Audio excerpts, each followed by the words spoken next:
नमस्कार दोस्तों, मेरा नाम है रंजनी और स्वागत है मेरे YouTube चैनल पूजा व्रत और आध्यात्मिकता में। वीडियो पसंद आए तो लाइक और सब्सक्राइब जरूर कीजिएगा। तो चलिए दोस्तों, आज के विषय पर चलते हैं। आज मैं आपको शिव और सती का विवाह के बारे में बताने जा रही हूँ। दक्ष प्रजापति की कई पुत्रियां थी। सभी पुत्रियां गुणवती थी। फिर भी दक्ष के मन में संतोष नहीं था। वह चाहते थे उनके घर में एक ऐसी पुत्री का जन्म हो जो सर्वशक्ति संपन्न हो एवं सर्व विजयिनी हो, जिसके कारण दक्ष एक ऐसी ही पुत्री के लिए तप करने लगे। तप करते करते अधिक दिन बीत गए तो भगवती आघा ने प्रकट होकर कहा, मैं तुम्हारे तप से प्रसन्न हूँ। तुम किस कारणवश तप कर रहे हो? दक्ष ने तप करने का कारण बताया तो माँ बोली, मैं स्वयं पुत्री रूप में तुम्हारे यहाँ जन्म धारण करूंगी। मेरा नाम होगा सती। मैं सती के रूप में जन्म लेकर अपनी लीलाओं का विस्तार करूंगी। फलतः भगवती आघा ने सती रूप में दक्ष के यहाँ जन्म लिया। सती दक्ष की सभी पुत्रियों में सबसे अलौकिक थी।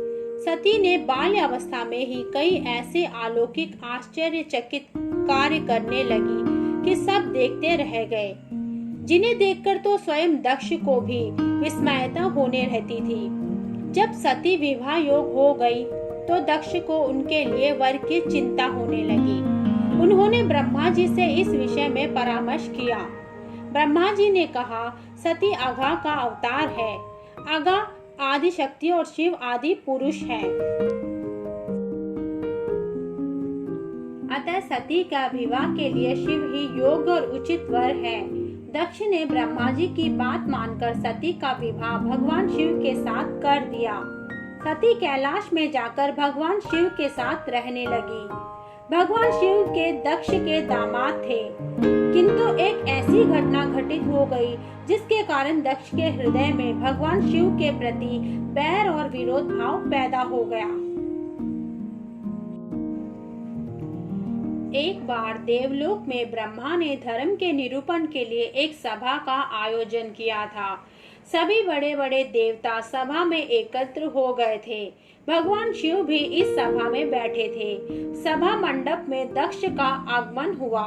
दक्ष के आगमन पर सभी देवता उठकर खड़े हो गए, पर भगवान शिव खड़े नहीं हुए। उन्होंने दक्ष को प्रणाम भी नहीं किया।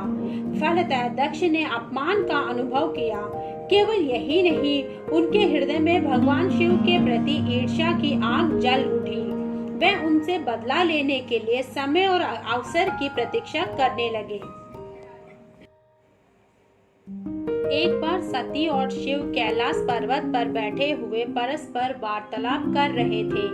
उसी समय आकाश मार्ग से कई विमान कनखल की ओर जाते हुए दिखाई पड़े। सती ने उन विमानों को देखकर भगवान शिव से पूछा, प्रभु, ये सभी विमान किसके हैं और कहाँ जा रहे हैं? भगवान शंकर ने उत्तर दिया, आपके पिता ने बहुत बड़े यज्ञ का आयोजन किया है। समस्त देवता और देवतनाएं इस विमानों में बैठकर उसी यज्ञ में सम्मिलित होने के लिए जा रहे हैं। इस पर सती ने दूसरा प्रश्न किया, क्या मेरे पिता ने आपको यज्ञ में सम्मिलित होने के लिए नहीं बुलाया? भगवान शंकर ने उत्तर दिया, आपके पिता मुझसे बैर रखते हैं, फिर वे मुझे क्यों बुलाने आएंगे? सती मन ही मन सोचने लगी, फिर बोली, यज्ञ के इस अवसर पर अवश्य मेरी सभी बहनें आएंगी। उनसे मिले हुए बहुत दिन हो गए। यदि आपकी अनुमति हो तो मैं भी अपने पिता के घर जाना चाहती हूँ। यज्ञ में सम्मिलित हो लूंगी और बहनों से भी मिलने का सुअवसर मिलेगा।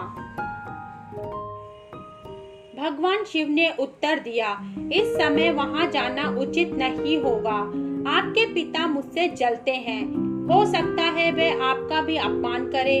बिना बुलाए किसी के घर जाना उचित नहीं होता है।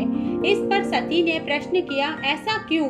भगवान शिव ने उत्तर दिया, विवाहिता लड़की को बिना बुलाए पिता के घर नहीं जाना चाहिए, क्योंकि विवाह हो जाने पर लड़की अपने पति की ही हो जाती है। पिता के घर से उसका संबंध टूट जाता है। लेकिन सती पीहर जाने के लिए हट करती रही। अपनी बात बार बार दोहराने लगी। उनकी इच्छा देखकर भगवान शिव ने पीहर जाने की अनुमति दे दी। उनके साथ अपना एक गण भी साथ में भेज दिया। उस गण का नाम वीरभद्र था। सती वीरभद्र के साथ अपने पिता के घर चली गई। घर में सती से किसी ने भी प्रेम पूर्वक वार्तालाप नहीं किया।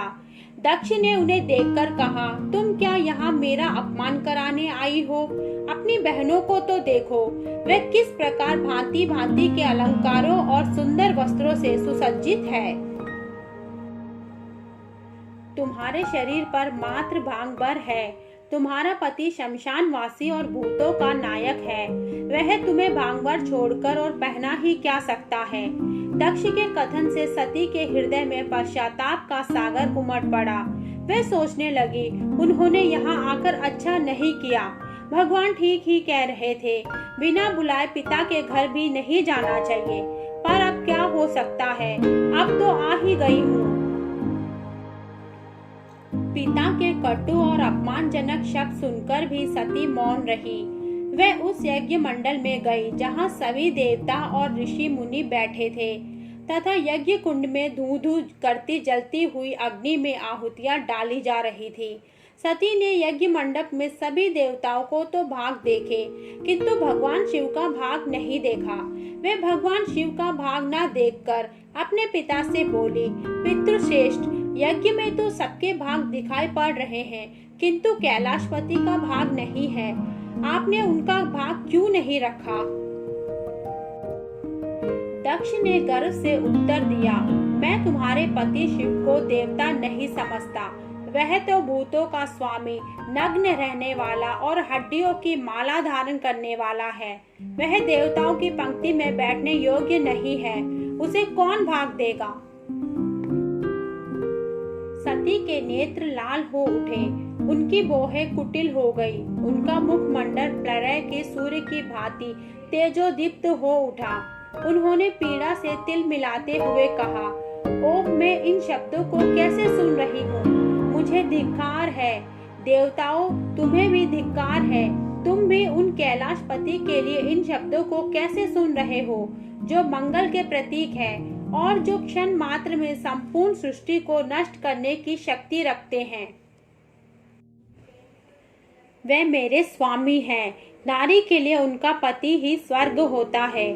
जो नारी अपने पति के लिए अपमानजनक शब्दों को सुनती है, उसे नरक में जाना पड़ता है। पृथ्वी सुनो, आकाश सुनो और देवताओं तुम भी सुनो। मेरे पिता ने मेरे स्वामी का अपमान किया है। मैं अब एक क्षण भी जीवित रहना नहीं चाहती। सती अपने कथन को समाप्त करती हुई यज्ञ के कुंड में कूद पड़ी। जलती हुई आहुतियों के साथ उनका शरीर भी जलने लगा। यज्ञ मंडप में खलबली पैदा हो गई। हाहाकार मच गया। देवता उठकर खड़े हो गए। वीरभद्र क्रोध से कांप उठे। वे उछल उछल कर यज्ञ का विध्वंस करने लगे। यज्ञ मंडप में भगदड़ मच गई। देवता और ऋषि मुनि भाग खड़े हुए। वीरभद्र ने देखते ही देखते दक्ष का मस्तक काट कर फेंक दिया। समाचार भगवान शिव के कानों में भी पड़ा। वे प्रचंड आंधी की भांति कनखल जा पहुँचे।